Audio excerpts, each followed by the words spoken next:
ಪ್ರಾರಂಭಿಕ ದಿನಗಳಲ್ಲಿ ಈ ಕಂಪನಿ ಪ್ರಾರಂಭ ಆದಾಗ ನಾವು 3,60,000 ಜನ ಇದ್ವಿ. ಇವತ್ತು ನಾವು ಕೇವಲ 60,000 ಜನ ಇದ್ದೀವಿ. ಆಗಸ್ಟ್ 7ನೇ ತಾರೀಕಿಗೆ ಅಖಿಲ ಭಾರತ ಮಟ್ಟದ ದೆಹಲಿ ಚಲೋ ಕಾರ್ಯಕ್ರಮವನ್ನು ಹಮ್ಮಿಕೊಂಡಿದ್ದೀವಿ. ಈ 60,000 ಜನಕ್ಕೆ ಕೂಡ ಕ್ಷೇಮಾಭಿವೃದ್ಧಿ ಯೋಜನೆಗಳನ್ನ ಜಾರಿ ಮಾಡಿಲ್ಲ. ಅದು ಮುಖ್ಯವಾಗಿ ವೇತನ ಪರಿಷ್ಕರಣೆ. BSNL ಭಾಳ ಹಿಂದುಳಿದಿದೆ. ಈಗಾಗಲೇ ಖಾಸಗಿ ಕಂಪನಿಯವರು 5G ತನಕ ಬಂದಿದ್ದಾರೆ, ಇನ್ನೂ ಇವರು 4G ತನಕವೂ ಬಂದಿಲ್ಲ. 22 ವರ್ಷಗಳ ಕಾಲ ಹಳೆಯದಾಗಿರ್ತಕ್ಕಂಥ ಪದೋನ್ನತಿ ನೀತಿ ಅಂದರೆ ಪ್ರಮೋಷನ್ ಪಾಲಿಸಿ ಕೂಡ ಜಾರಿ ಆಗಬೇಕಾಗಿದೆ. ಈ ಸರ್ಕಾರ ನೋಡಿ, ವೋಡಾಫೋನ್ ಐಡಿಯಾ ಯಾವ ಕಂಪ್ನಿ? British company. BSNL ಏನಾದರೂ ಬೆಳೆದರೆ, ಗ್ರಾಹಕರನ್ನ ಮತ್ತೆ ಆಕರ್ಷಿಸಿದ್ರೆ, ಪ್ರಾರಂಭಿಕ ದಿನಗಳಲ್ಲಿ BSNLನ ಮಾರ್ಕೆಟ್ ಶೇರು 35%. ಇವತ್ತು ನಾವು 7.2% ಇಳಿದಿದ್ದೀವಿ. ನಮಸ್ಕಾರ, ನನ್ನ ಹೆಸರು HV ಸುದರ್ಶನ್ ಅಂತ, BSNL ಎಂಪ್ಲಾಯೀಸ್ ಯೂನಿಯನ್ನ ಅಖಿಲ ಭಾರತ ಸಹಾಯಕ ಪ್ರಧಾನ ಕಾರ್ಯದರ್ಶಿ ಹಾಗೂ ಕರ್ನಾಟಕ ವಲಯದ ಕಾರ್ಯದರ್ಶಿ. ಪ್ರಾರಂಭಿಕ ದಿನಗಳಲ್ಲಿ ಈ ಕಂಪನಿ ಪ್ರಾರಂಭ ಆದಾಗ ನಾವು 3,60,000 ಜನ ಇದ್ವಿ. ಇವತ್ತು ನಾವು ಕೇವಲ 60,000 ಜನ ಇದ್ದೀವಿ.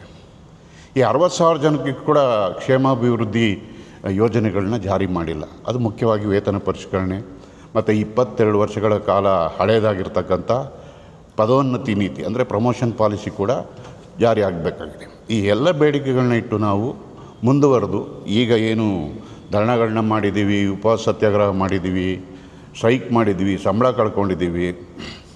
ಆದರೆ ಇದುವರೆಗೂ ಇತ್ಯರ್ಥ ಆಗಿಲ್ಲ. ಹಾಗಾಗಿ 13ನೇ ತಾರೀಕೇನು ಮುಂಗಾರು ಅಧಿವೇಶನ ಲೋಕಸಭೆಯಲ್ಲಿ ಮುಗೀತಾ ಇದೆ. ಎಲ್ಲ ಸಂಸದರ ಗಮನವನ್ನು ಸೆಳೆಯೋದಕ್ಕೆ, ಕೇಂದ್ರ ಸರ್ಕಾರದ ಗಮನವನ್ನು ಸೆಳೆಯೋದಕ್ಕೆ ನಾವು 7ನೇ ತಾರೀಕು ಬರೋ ತಿಂಗಳು ಪಾರ್ಲಿಮೆಂಟ್ ಚಲೋ ಅನ್ನೋ ಒಂದು ಕಾರ್ಯಕ್ರಮನ ಕೂಡ ಇಟ್ಕೊಂಡಿದ್ದೀವಿ. ಇಡೀ ದೇಶವ್ಯಾಪಿ ಒಂದು 3,000 ಜನ ಅವತ್ತು ಪಾರ್ಲಿಮೆಂಟ್ ಚಲೋ ಪ್ರೋಗ್ರಾಮ್ನ ಹಾಕ್ಕೊಳ್ತೀವಿ. ಮುಖ್ಯ ಉದ್ದೇಶ ಇಷ್ಟೇ, BSNL ಎಂಪ್ಲಾಯೀಸ್ ಯೂನಿಯನ್ ಸಿದ್ಧಾಂತ ಬೇಡಿಕೆಗಳನ್ನ ಹೋರಾಟದ ಮುಖಾಂತರ ಮಾತ್ರನೇ ಪಡ್ಕೋಬೋದು ಅಂತಕ್ಕಂಥದ್ದು ಈ ದೇಶದ ಪ್ರಸ್ತುತ ಪರಿಸ್ಥಿತಿ. ಆ ಪರಿಸ್ಥಿತಿಯನ್ನು ಅವಲೋಕಿಸಿ BSNL ಎಂಪ್ಲಾಯೀಸ್ ಯೂನಿಯನ್ ಮತ್ತು AABDPA ಮತ್ತು ಕ್ಯಾಶುಯಲ್ ಕಾಂಟ್ರಾಕ್ಟ್ ವರ್ಕರ್ಸ್ ಫೆಡರೇಷನ್ ಈ 3 ಜನ ಸೇರಿ 7ನೇ ತಾರೀಕು ಪಾರ್ಲಿಮೆಂಟ್ ಚಲೋ ಕಾರ್ಯಕ್ರಮವನ್ನು ಮಾಡ್ತಾಯಿದ್ವಿ. ವೇತನ ಪರಿಷ್ಕರಣೆ ಆದ್ರೇ ಪಿಂಚಣಿ ಪರಿಷ್ಕರಣೆ ಅಂತಾರೆ. ಪಿಂಚಣಿ ಪರಿಷ್ಕರಣೆ ಆದ್ರೇ ನಿವೃತ್ತಿಯಾದಂಥ ನೌಕರರ ಜೀವನದಲ್ಲಿ ಒಂದು ನಗುವನ್ನು ಕಾಣ್ಬೋದು, ನೆಮ್ಮದಿಯನ್ನು ಕಾಣ್ಬೋದು. ಈ ನಿಟ್ಟಿನಲ್ಲಿ ಕೇಂದ್ರ ಸರ್ಕಾರ ಒಟ್ಟಾರೆಯಾಗಿ ತನ್ನ ತಪ್ಪು ನೀತಿಗಳಿಂದ BSNLನ ನಷ್ಟದ ಕೂಪಕ್ಕೆ ತಳ್ಳಿದೆ. ಎಚ್ಚೆತ್ಕೊಳ್ತಕ್ಕಂಥ ಕರಗಂಟೆಯನ್ನು ನಾವು ಈ BSNL ಎಂಪ್ಲಾಯೀಸ್ ಯೂನಿಯನ್ನು, AABDPA ಮತ್ತು ಕ್ಯಾಶುಯಲ್ ಕಾಂಟ್ರಾಕ್ಟ್ ವರ್ಕರ್ಸ್ ಫೆಡರೇಷನ್ ಏನಿದೆ, ಒಂದು ಸಣ್ಣ ಹೋರಾಟದ ಪ್ರಯತ್ನವನ್ನು ಮಾಡ್ತಾಯಿದ್ದೀವಿ. ರಸ್ತೆಗೆ ಇಳಿದು ಹೋರಾಟ ಮಾಡೋದು ಬಿಟ್ಟರೆ ಬೇರೆ ಏನೂ ಇಲ್ಲ. ಇತ್ತೀಚೆಗಷ್ಟೇ ನೀವು ಜಂತರ್ ಮಂತರಲ್ಲಿ ನೋಡಿದ್ದೀರಿ ಯಾವ ರೀತಿ ಯುವಕರು ಅನ್ಯಾಯ ಆದಾಗ ಸಿಡಿದೆದ್ದು ರಸ್ತೆಗಿಳಿದು ಲಾಠಿ ಏಟು ತಿಂದು ಪ್ರಾಣ ಕಳ್ಕೊಂಡ್ರೂ ಪರವಾಗಿಲ್ಲ ಅನ್ನೋಂಥ ಹೋರಾಟ ಮಾಡಿದ್ದಾರೆ. ಯಾಕೆಂದರೆ ಇಲ್ಲಿ ನೌಕರರ ಕ್ಷೇಮಾಭಿವೃದ್ಧಿ ಭಾಳ ಮುಖ್ಯ ಆಗಿರೋದ್ರಿಂದ ಒಂದು ಜವಾಬ್ದಾರಿಯುತ ಸಂಘಟನೆಯಾಗಿ, ಕಾರ್ಮಿಕ ಸಂಘಟನೆಯಾಗಿ ನಾವು ರಸ್ತೆಗಿಳಿದು ಹೋರಾಟ ಮಾಡ್ತಕ್ಕಂಥ ನಿಟ್ಟಿನಲ್ಲಿ ನಿರ್ಧಾರಗಳನ್ನ ತಗೊಂಡಿದ್ದೀವಿ. ಯಾವುದೇ ನಿಟ್ಟಿನಲ್ಲಿ ಕಾಂಪ್ರಮೈಸ್ ಆಗೋದು ಇದೆಲ್ಲ ಇಲ್ಲ.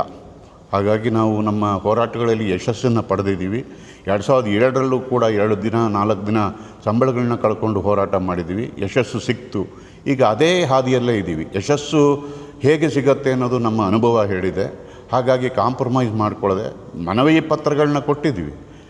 ಮೆಂಬರ್ ಆಫ್ ಪಾರ್ಲಿಮೆಂಟ್ ಕೊಟ್ಟಿದ್ದೀವಿ, ರಾಜ್ಯಸಭಾ ದೇವೇಗೌಡರು ಖುದ್ದು ಬರೆದಿದ್ದರು ಪತ್ರವನ್ನು, ನೀವು ಕೊಡಿ ವೇತನ ಪರಿಷ್ಕರಣೆ ಅಂತ. ಇಲ್ಲಿರ್ತಕ್ಕಂಥ ಕರ್ನಾಟಕದಲ್ಲಿ 28 ಎಬ್ಬಿಗಳನ್ನು ಭೇಟಿ ಮಾಡಿ ನಾವು ನಮ್ಮ ಮನವಿ ಪತ್ರವನ್ನು ಕೊಟ್ಟಿದ್ವಿ. ಆದರೆ ಅದು ಚರ್ಚೆಯಾಗೇ ಉಳಿತು.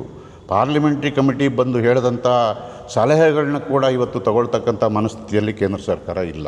ನಾವು BSNL ಎಂಪ್ಲಾಯೀಸ್ ಯೂನಿಯನ್ ಕಡೆಯಿಂದ ಆಗಸ್ಟ್ 7ನೇ ತಾರೀಕಿಗೆ ಅಖಿಲ ಭಾರತ ಮಟ್ಟದ ದೆಹಲಿ ಚಲೋ ಕಾರ್ಯಕ್ರಮವನ್ನು ಹಮ್ಮಿಕೊಂಡಿದ್ದೀವಿ.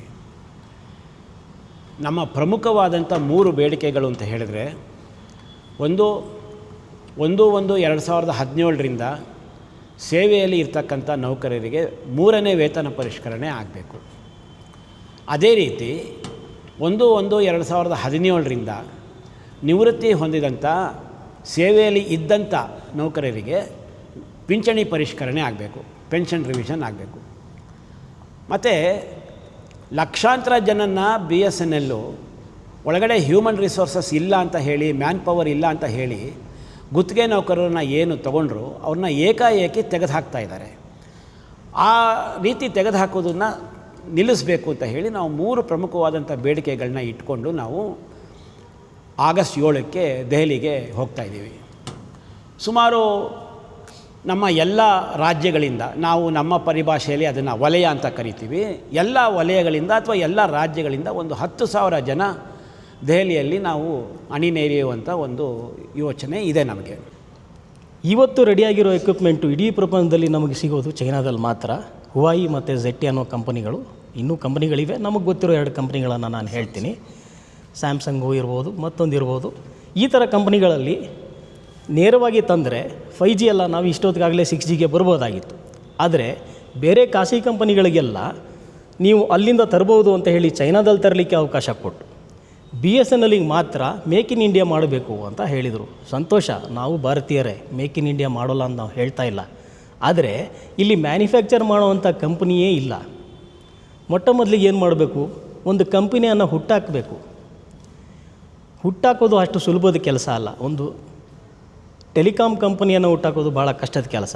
ನಮ್ಮ ಹೋರಾಟ ನಾವು ಸುಮಾರು 2000ದಿಂದನೂ ನಾವು ಸತತವಾಗಿ ಪ್ರತಿಯೊಂದಕ್ಕೂ ನಾವು ಹೋರಾಟ ಮಾಡೇ ಪಡಿತಾ ಇರೋದು.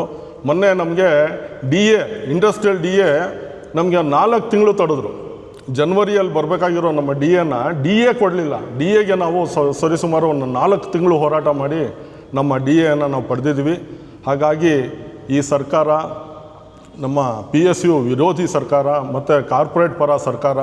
ಹಾಗಾಗಿ ಈ ನಮ್ಮ 7ನೇ ತಾರೀಕು ಆಗಸ್ಟು ನಾವು ಏನು ಪಾರ್ಲಿಮೆಂಟ್ ಚಲೋ ಅಂತ ಹಮ್ಮಿಕೊಂಡಿದ್ದೀವಿ, ನಾವೆಲ್ಲ ಸರಿಸುಮಾರು ಒಂದು 3,000 ಜನ ನಾವು ಅಲ್ಲಿ ಸೇರ್ತಾ ಇದ್ದೀವಿ. ಇದರಲ್ಲಿ ರಿಟೈರ್ಡ್ ಎಂಪ್ಲಾಯೀಸು ಇದ್ದಾರೆ, ಸರ್ವಿಂಗ್ ಎಂಪ್ಲಾಯೀಸ್ ಇದ್ದಾರೆ. ನಾವು ಕರ್ನಾಟಕದಿಂದ ಸರಿಸುಮಾರು ಒಂದು 50-60 ಜನ, ಎಲ್ಲ ಜಿಲ್ಲೆಯಿಂದ ಸೇರಿ ಒಂದು 50-60 ಜನ ಹೋಗ್ತಾ ಇದ್ದೀವಿ. ಇದ್ರ ಮುಂದೆ ನೋಡೋಣ, ಇದೊಂದು ಹೋರಾಟ. ಇದಾದ ಮೇಲೆ ನಮ್ಮ CHQ ಡೆಲ್ಲಿ ಏನು ಕರೆ ಕೊಡ್ತಾರೋ ಅದಕ್ಕೆ ನಾವು ಭದ್ರಾಗಿರ್ತೀವಿ, ಹಾಗೆ ನಡ್ಕೋತೀವಿ. ಎಲ್ರಿಗೂ ಧನ್ಯವಾದ, ನಮಸ್ಕಾರ.